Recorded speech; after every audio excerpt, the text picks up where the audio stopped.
I'm Cierra Ferguson, and this is for Physics 2212 Lab 4 Circuits. The purpose of this lab was to predict values using ammeters and voltmeters in circuits with resistors in series and parallel, as well as study the properties of ohmic resistors and capacitors. Some fundamental physics principles for this lab are the loop rule, which is basically the sum of all of the voltage differences in a loop should equal 0.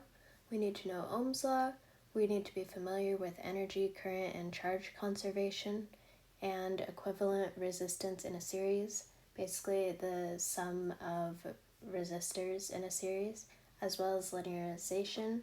The main results for this lab are that the predicted RC was 6 seconds and the experimental RC was 5.833 seconds. We'll start with a simple series circuit with 2 batteries, 2 resistors, and 2 ammeters with values shown in the diagram, and we'll predict the currents I1 and I2 that would be measured by the 2 ammeters. We will first need to use the equivalent resistance in a series by adding R1 and R2, and then we'll find the EMF with the 2 batteries with 1.5 volts and use Ohm's law, set that to 0, and solve for the current, which is about 0.02, and I1 equals I2, which we can see here in our simulation. Then when we insert the ammeter backwards, we'll see that there's no difference in the amps that it displays. We'll replace one of the ammeters with a voltmeter. The voltmeter does not allow much current to pass through it. The positive red lead is touching 0 potential while the negative black lead is touching 3, making the recorded difference -3 volts, and 0 amps of current are running through the ammeter. Points A through H on the diagram to the right show that most sections of the circuit don't have any change in voltage. However, some parts do. Below here we're using the loop rule again, and I basically just created an equation to solve for the change in voltage through the 2 resistors. And then as we cross through the difference in VAB across the 2 batteries, that's going to be an increase of 3 volts. And then as we go across the resistor of 47 ohms, that'll be a drop of 0.959 volts. And then again, as we cross the 100 ohm resistor, that'll be another drop of 2.041 volts. And then the rest of the circuit back to A has a change of 0 volts.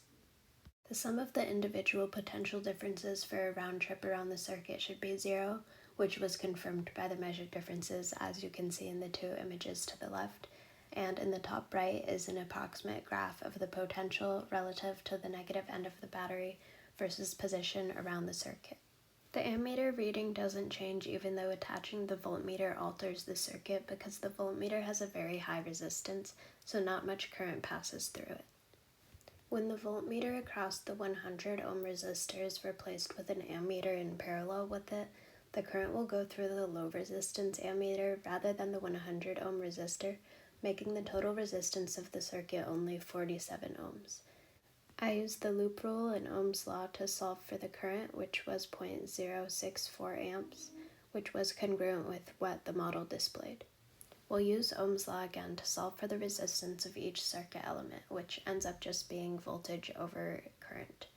For the 47 ohm resistor, the resistance ends up being about 47 ohms.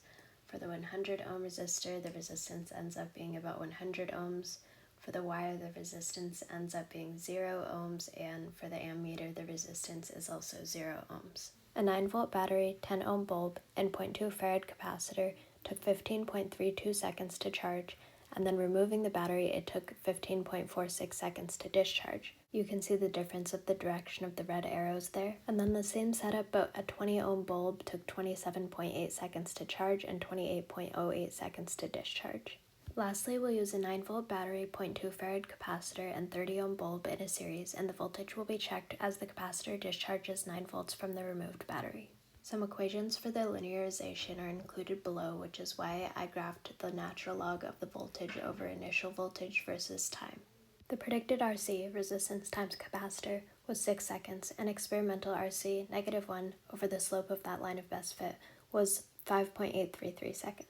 In this lab, the system was the circuits and the surroundings was everything else in the universe. Some possible sources of error were human error in the stopwatch accuracy, and online simulations don't accurately represent the surroundings. If I was doing this lab in real life and used an actual ammeter instead of an ideal simulated ammeter, when I connected it in parallel to the resistor, some of the current would have been limited, as an actual ammeter has some resistance, whereas the simulated one had zero resistance. Again, if I was doing this lab in real life and used a battery to charge a capacitor without a resistor in the circuit, the internal resistance of the battery would cause it to not charge instantly, but our model would predict that it would charge instantly.